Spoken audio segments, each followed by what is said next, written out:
guys, today we're going to make toilet cleaner. Okay, stay with me. Just a simple toilet cleaner, guys. Okay, here's what we need. An empty bottle. Empty. Clean. But I just put a little water in there. And this one. But if you have a spoon, make sure you're not using that spoon. So I prefer this one so that I could recognize that I use it for these liquids. So what we have, guys, today I will be making toilet cleaner DIY. Okay, so toilet cleaner DIY, all we need to have is an empty bottle like this, and this one. Can't you see, guys? Okay, remove a little bit. Okay, so I have this, and we have vinegar, dishwashing liquid, bicarbonate, and a cloth softener. Okay, if in case you have seen any mark, disclaimer, this is not sponsored video. Okay, so let's start, guys. We'll be adding a water later on, but for now I will just put a little bit. So what we need to do first is to add we'll put the vinegar. We'll just add a little vinegar, so I'll be using this one.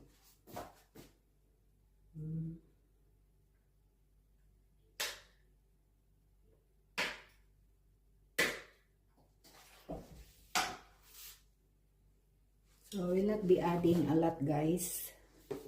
Just a little truth, we'll be doing it here.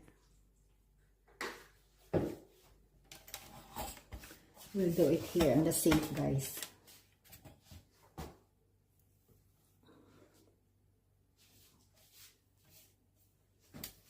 We'll do it here.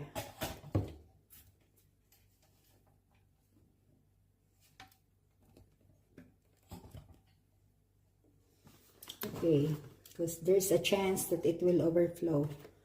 So I add already a little vinegar here. Then we'll add a dishwashing liquid.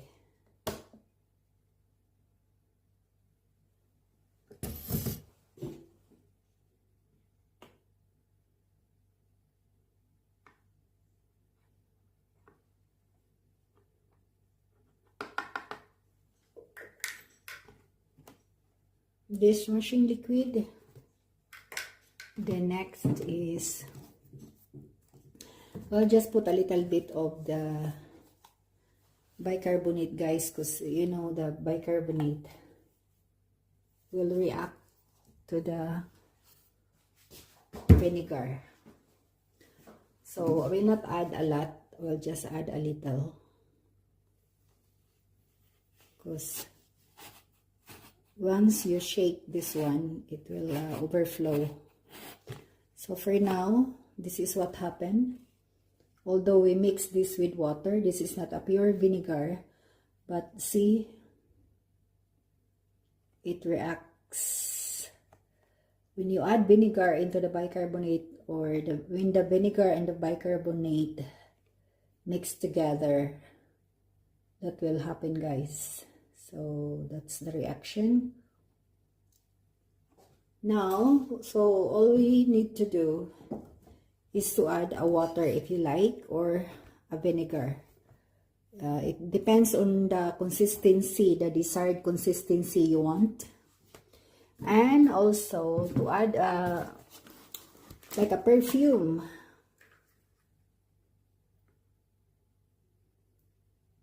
We'll add a little bit of this one.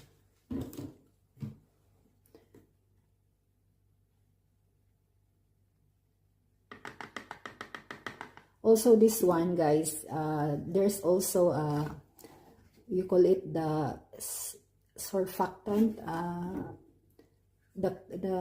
There's a content here that they use also here in the dishwashing liquid. So this is the result. If you would like to see, colorful, right? Beautiful. So this is our mixture. But if you shake this one, guys, what will happen is you can observe that it will create a lot of bubbles. And especially if you will add a water. So it's beautiful, right? So this is the mixture. Look how it reacts. Although not exactly reacting each other because we are not really putting any hot water in here. They are just a cold water. So by the law of science, there's always a reaction when there is a heating, when there is a heat. But this one, this is just a cold. So not exactly a chemical reaction happening, but that's the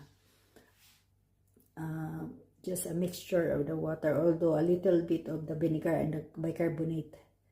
That's the bubbles created in there. That's because of vinegar and the bicarbonate.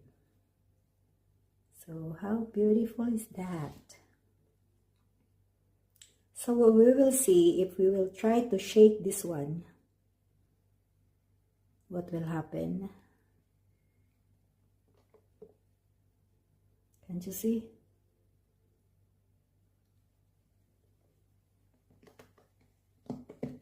Especially if we will add a water, guys. So that is why be careful when you add the bicarbonate. Especially if you put a lot of the liquids, it might overflow. So, because that one, guys, it will continue to move up. Did you see?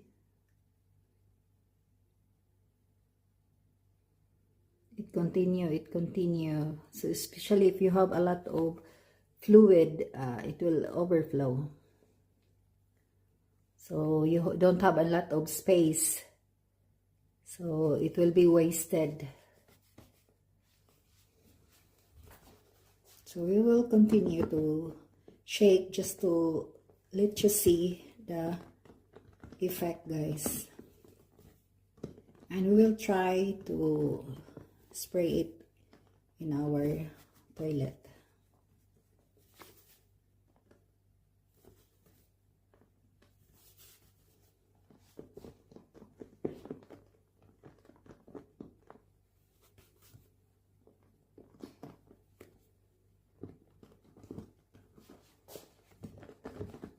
Usually, I will add a little bit of the salt, but to avoid clogging the nozzle of my spray, I decided not to add a salt.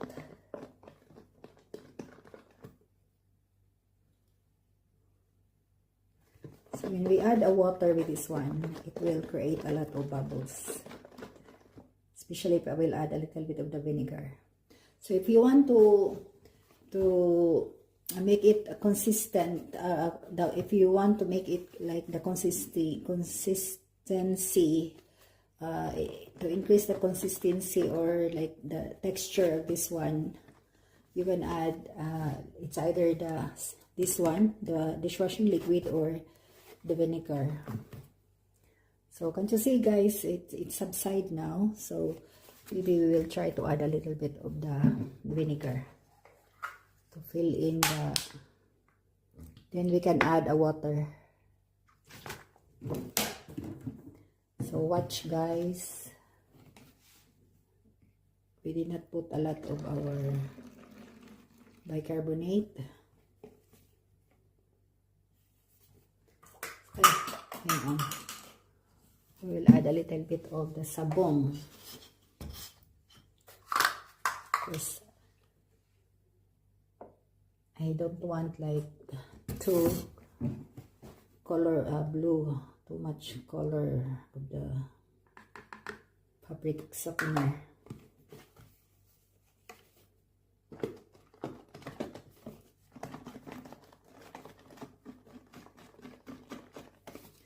So can't you see guys, this one it will last long. You cannot finish it right away.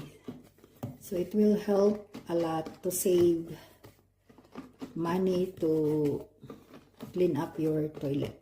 So at this point, you can add water if you like, and a little bit of the vinegar. I did not add too much vinegar right away because it will overflow, guys. Look, it reacts again. So we could add water.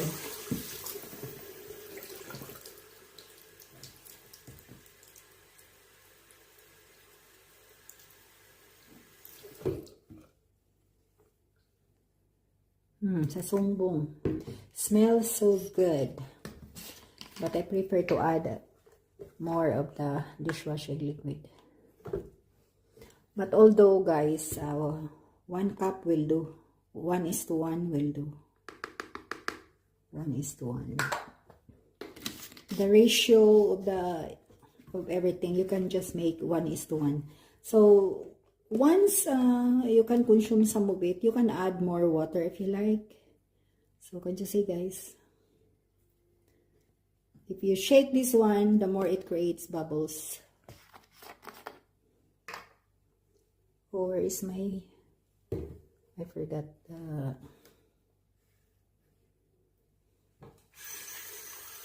my sprayer. I'll get my sprayer, guys. Again, disclaimer, this is not sponsored. This is not sponsored video, guys, just in case.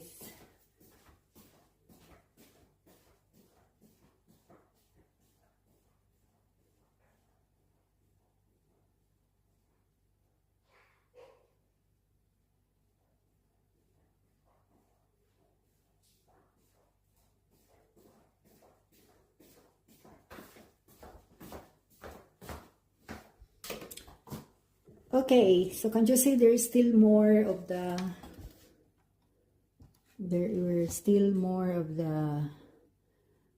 dishwashing liquid, so you can mix it later. So that's the advantage of keeping some of this one, guys. But if you want more bubbles, you can just add a little bit of the bicarbonate, but be careful because as what I told you guys, the more you shake, the more it creates bubbles. And it might overflow.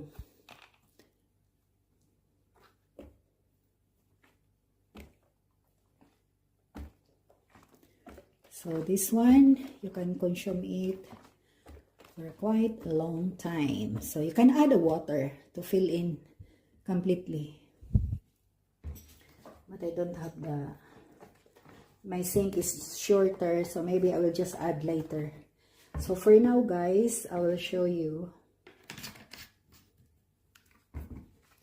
Let's go to the toilet and we will try on our product.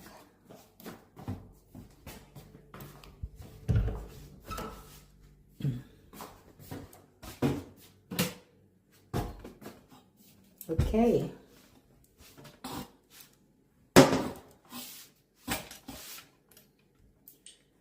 So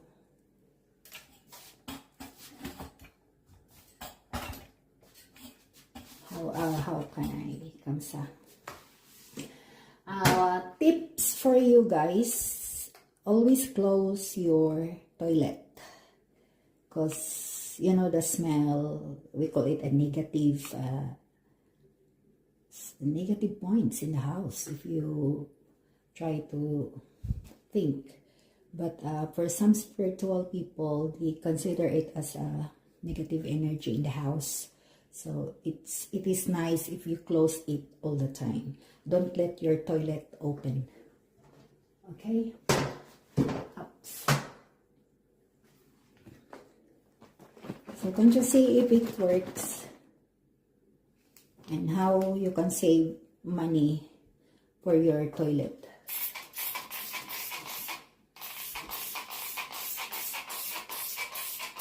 You can even wash it like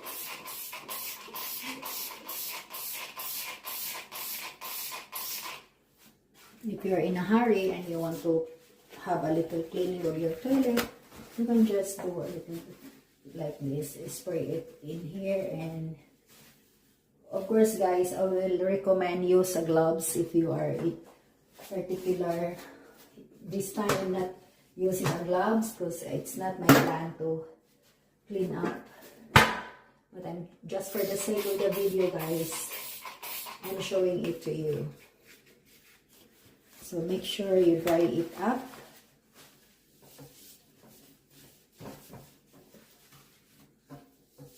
I'm not showing you how to clean, but there is a proper way of cleaning your toilet. But this one, if you are just in a hurry and you don't have much time, so you can use your cleaning DIY cleaner to do it.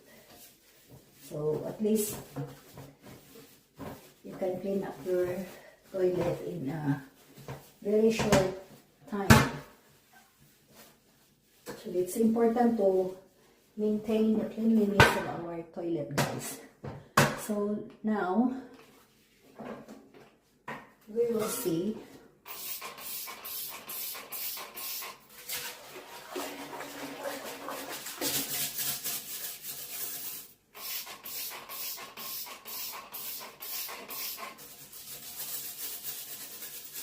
how it whitens guys. It really cleans.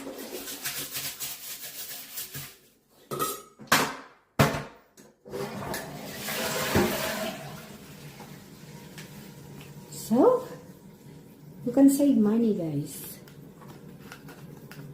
You can save money.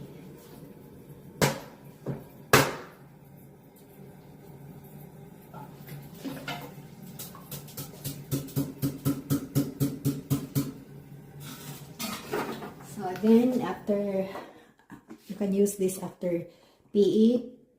If you pee or after you use the toilet, you can spray a little bit like that and leave it there. So can't you see? So that's the whitening there is the presence of the bicarbonate, and you leave it there for the moment. So it smells so good. So can't you see how it works? And you can save money. You don't need to buy. So here, if you want to clean up, just spray a little bit and then wipe after. Then you can add water if you find it like it reduced in quantity. So then you can keep.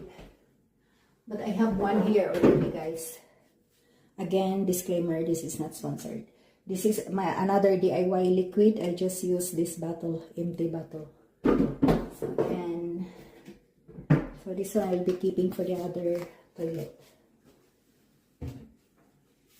So it's been a while, guys. I'm not buying any liquid to clean up the toilet.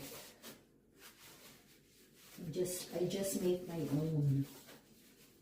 So if you want to save your own, if you want to save money, guys,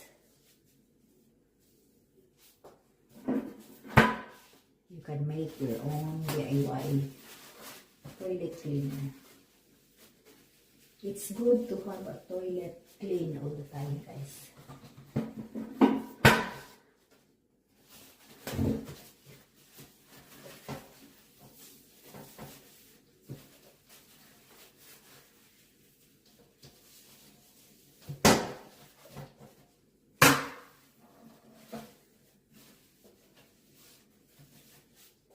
To see how it shines. So that's for our DIY. It works. Does it work? Comment down below.